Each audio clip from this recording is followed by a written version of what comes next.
Taip, šiandien jau 25 metai, kokį čia, sausio 10 dieną. Kaip ir pirmas langas šiais metais. Po biškį dar nieks neišsijudina, nieks nedirba. Taip, šiandien dėsim mėgstamiausią savo galavų baltas apatinė rankinė.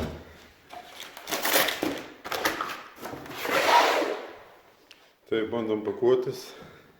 Čia biškį išsipakavome. Taip, ten eisim pasitiesim ir pradedam darbus. Pasiruošta darbui, kaip visada.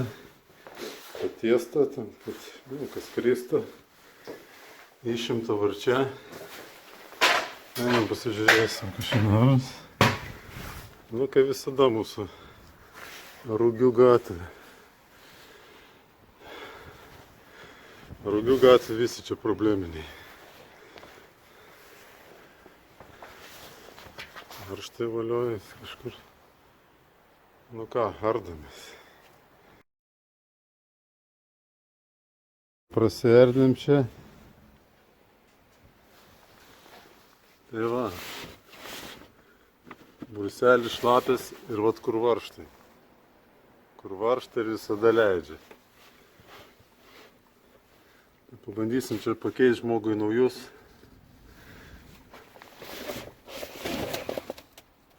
Drenažinis gerai padarytas.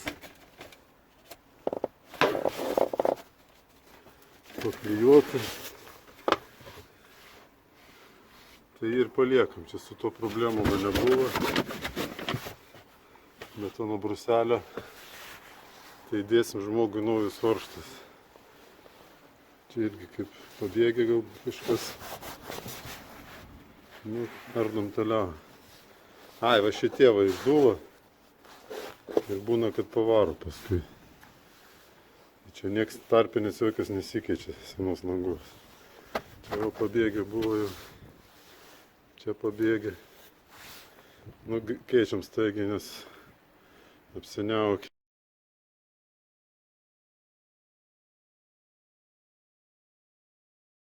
Nu va, išimta rėmas.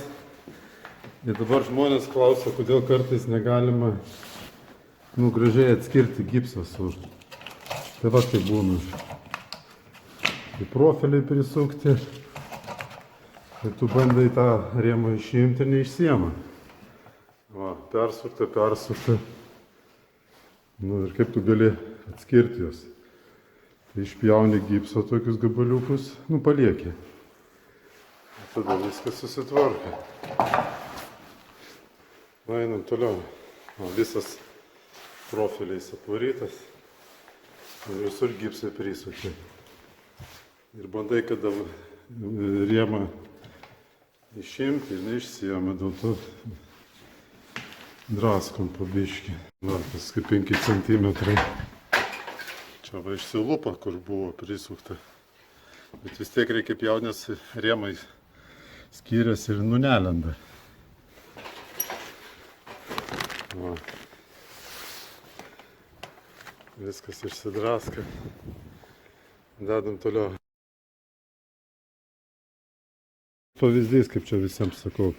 Tarp gipso yra biški tarpas, tai jau yra vata užkišta. Va, užkišta. O dabar pažiūrėkit, kas čia iš viršaus daras. Tuščia. Apdailininkai padarė.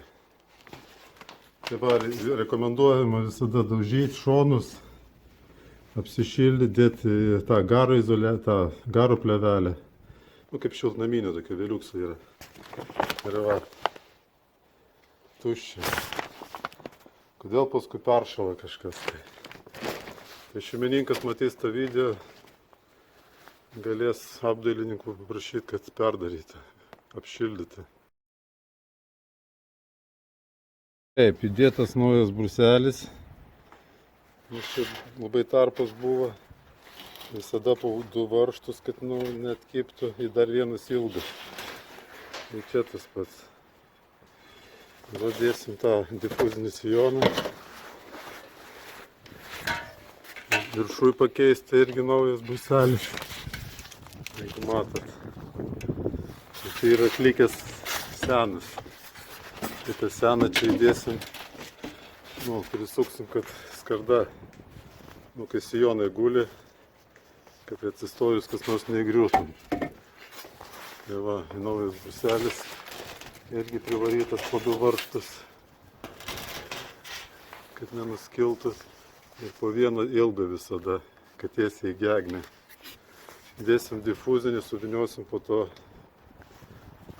kondensaciniu ir bus gražu.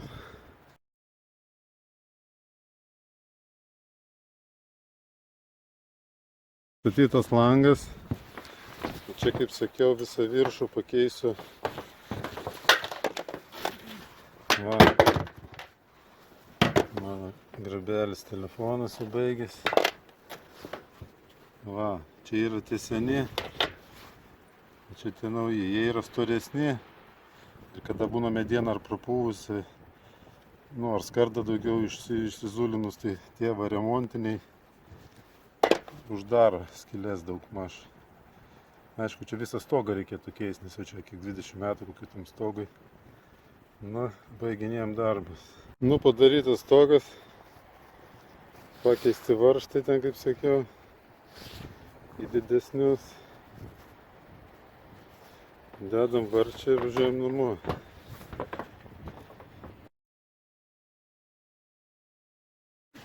Padarytas darbas, sutvarkyta. Čia patrauksim. Nežinau kaip jūs, bet aš visada pradėjau dėti makrofleksą. Nes žmonės dažniausiai pastatai langą, paskui ta apdaila po mėnesio, po 2. Ir tie tarpai dažniausiai pučia žmonėm paskui. Tai nežinau, uždeda makrofleksą paskui. Kas apsipjausto, prisideda iš naujo gipsus ir... bet, kaip sakyti, šilčiau palieku. Kada čia bus apdaila, dabar neaišku. Dabar gruodžio sausio 10 dieną. Viskas, baigiam darbus, važiuojam namo.